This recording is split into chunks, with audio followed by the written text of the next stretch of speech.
অভিনয়ের বৈচিত্র্য আর বেছে নেওয়ার চরিত্রের জন্য বিশ্বজুড়ে সমাদৃত প্রিয়াঙ্কা চোপড়া। সমালোচকদের প্রশংসিত ছবি কামিনীতে তার অভিনয় ছিল স্মরণীয়। 14 আগস্ট পূর্ণ হলো ছবিটির 16 বছর। সেই উপলক্ষে নস্টালজিক হয়ে পড়েছেন অভিনেত্রী। তিনি ছবিতে সুইটি ভোপে চরিত্রে অভিনয়ের প্রস্তাব পাওয়া বিশাল ভরদ্বাজের সঙ্গে কাজ করার স্বপ্নপূরণ এবং সহ অভিনেতা শাহিদ কাপুরের প্রশংসা করে স্মৃতিচারণ করেছেন। প্রিয়াঙ্কা চোপড়া নিজের সামাজিক মাধ্যমে সোমবার একটি দীর্ঘ লেখা শেয়ার করেন, সঙ্গে পোস্ট করেন ছবির কয়েকটি স্থির চিত্র।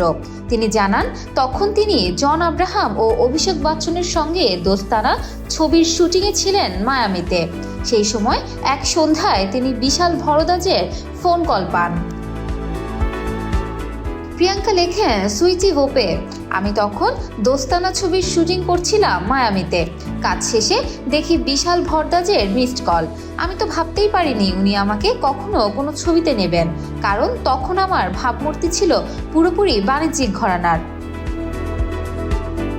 পরে বিশাল ভরদ্বাজ মায়ামিতে এসে গল্প শোনান।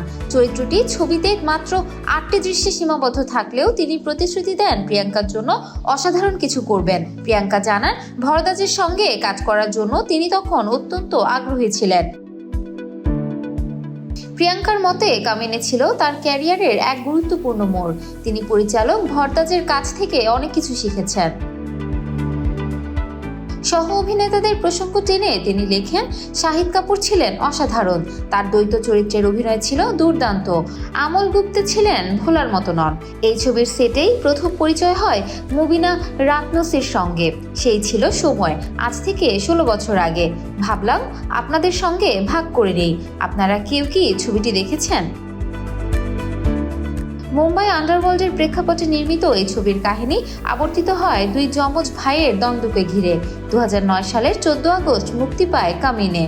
সেটি দর্শক সমালোচক উভয়ের কাছে প্রশংসিত হয়েছিল। আগামী দিনে প্রিয়াঙ্কা চোপড়া কাজ করবেন এস রাজামৌলির উচ্চাভিলাষী প্রকল্পে। আপাতত ছবির নাম ঠিক করা হয়েছে গ্লোব ট্রোটার। এতে তার বিপরীতে থাকবেন জনপ্রিয় অভিনেতা মহেশ বাবু। শোনা যাচ্ছে আগামী সেপ্টেম্বর মাসে দক্ষিণ আফ্রিকায় শুরু হবে ছবির shooting. Desk report, campus Times.